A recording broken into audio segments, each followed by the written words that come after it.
On Chol HaMoed Pesach, the Torah brings us to a moment that takes place after both a great high and a terrible low in the Jewish story.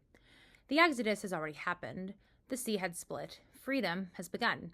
But soon after, the people falter with the golden calf, and suddenly the relationship between God and the Jewish people feels fragile.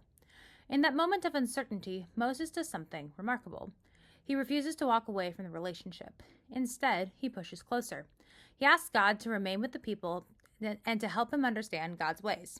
And in response, God reveals a vision of compassion and renews the covenant with the Jewish people. The message is powerful. Even after failure, even after fear, the relationship continues. That idea sits right at the heart of Passover. At the seder table, we tell the story of oppression and liberation. Pharaoh feared the Israelites and tried to crush them. He tried to erase them. But the Jewish story did not end in Egypt. The Israelites walked out together and began a journey toward freedom.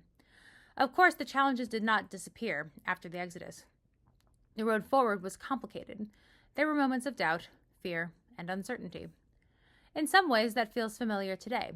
We are living in a time when anti-Semitism is once again visible in places we hoped it had faded away, on campuses, online, and in our communities.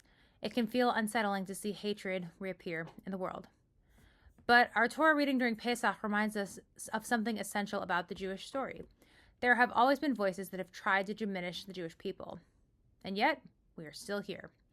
We are still gathering around the Passover table. We are still telling the story of freedom. We are still teaching the next generation who they are and where they come from. Every seder is an act of resilience. Every retelling of the Exodus reminds us that oppression is never the final chapter of the Jewish story. The covenant continues, and so do we.